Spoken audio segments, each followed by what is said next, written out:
When I set out to become an entrepreneur, it was kind of like I was on the edge. I was on the edge. I had already prepared myself. I had thought about what I would do if I started my own business, and I was doing what I'm doing today, consulting and doing those types of things and designing websites and teaching for other people. And I decided to do that for myself, but I needed that push. And for me, that push was when my daughter got sick. And it was time for me to go back to work because I was 6 weeks postpartum. I exhausted all of my benefits and all of my FMLA. And my job was calling me to come back to work. And I had two options. I had to either resign or go back to work. And my husband and I looked at each other and he said, if you're looking for a sign, I think this is it.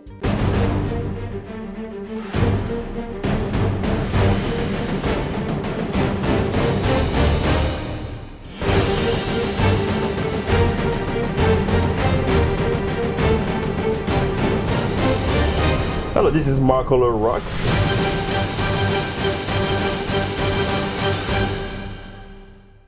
Welcome to Marco LaRock TV. My name is Marco LaRock. I'm your host for Inside a Great Mind, where we interview entrepreneurs, game changer achievers for a purpose to inspire and inform you. Today on episode 68, excited for my guest, Rachel D. Fox. Hey. How's it going? Pretty good. How are you? Good to see you again. It's been a while. Yeah, it's been a long time, hasn't it? It just seems like this year has been the longest year. I know. Although it's only September. Oh, October now. It's trying to the end, though. Yeah, it's going pretty fast. I know. By the time you realize we're gonna be like, in December. Mm-hmm. I think everybody can agree with me that we're ready to get to 2021 already. Yeah. We're gonna tie with 2020, right? Everybody thought 2020 was gonna be the best year whatsoever, but with COVID and everything, but as soon as you're healthy, I think that's the bottom line to be thankful for. That's right. I think you have to take it in stride and look at it in a different perspective. Yes, COVID is terrible. Yes, there have been a lot of terrible things that have happened this year. But at the same time, we're still thriving, we're still surviving. Exactly. And we're still here. Exactly. Mm-hmm. So tell us, who's Rachel D. Fox? I am a wife, a mom. I have 11 kiddos. I want to touch base on that later. Yeah, we'll touch base on that later. But I'm a wife, a mom, I'm a business owner. I am a community leader. I'm a people lover. I say all the time that I'm a unicorn, and what that means is sometimes I take up spaces where there's the only one of me there, and I'm unashamed about that. I have a nonprofit organization right now that I'm in a state of being just who I am. I just am who I am. How do you keep up with all these things, especially having 11 kiddos? I want to learn more about that first.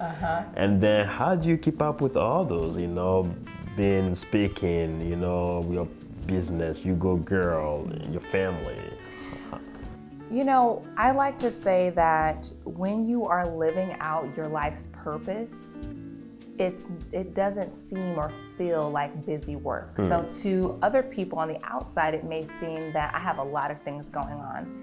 And that might be true for some, but I have the capacity to do the things that are within my passion and within my purpose. So my family comes first. Okay. First and foremost comes my family.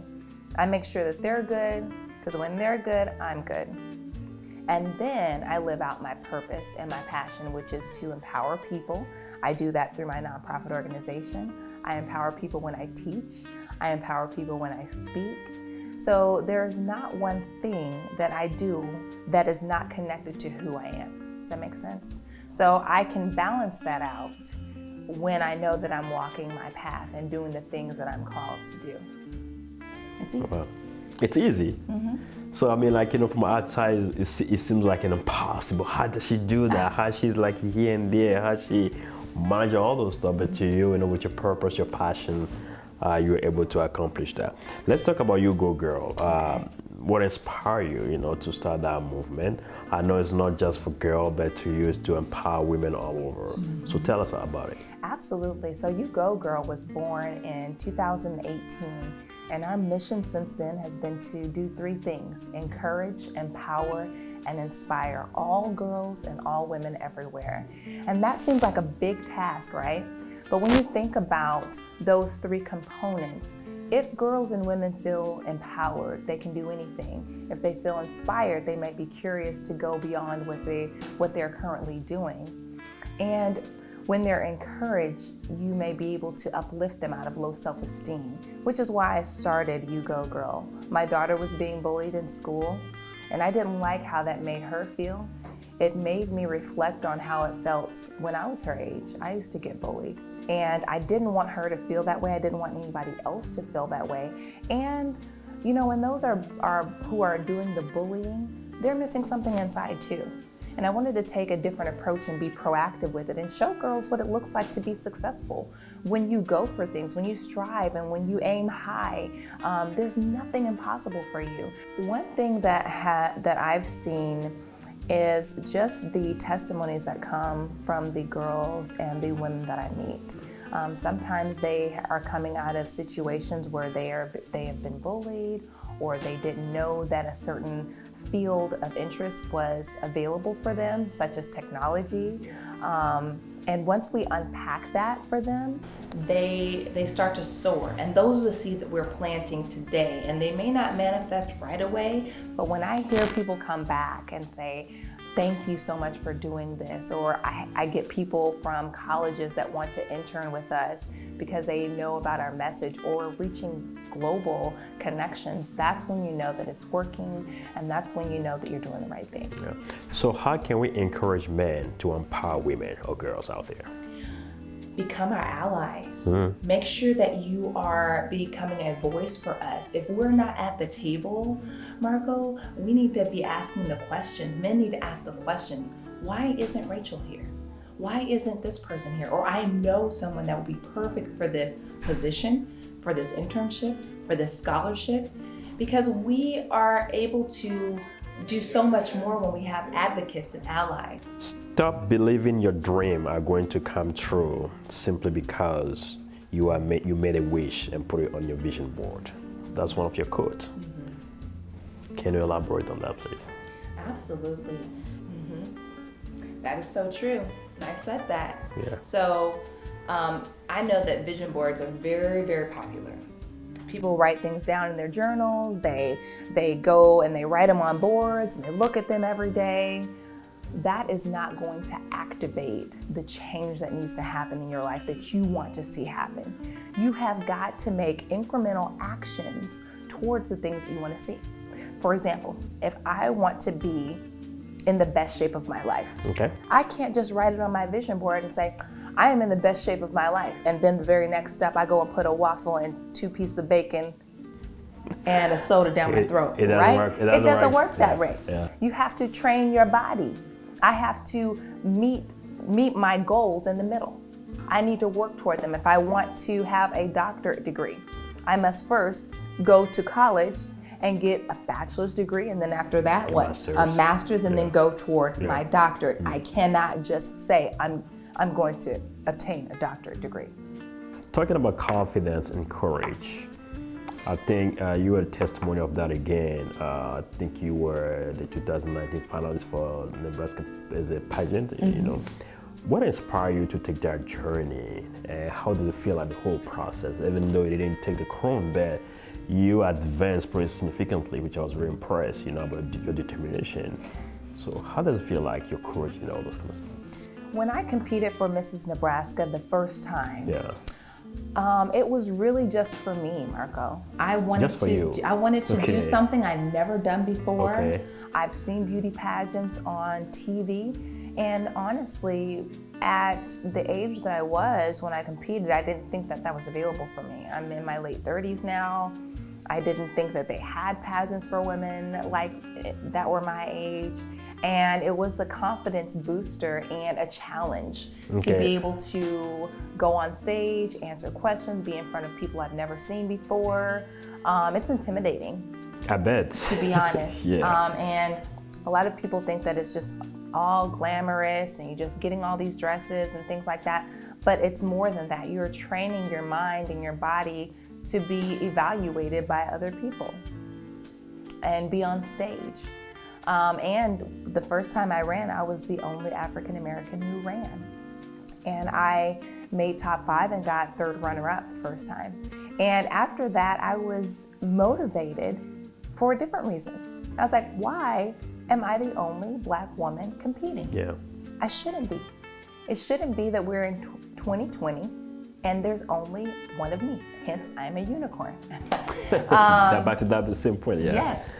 So this year when I ran, I was determined to make a point because representation matters.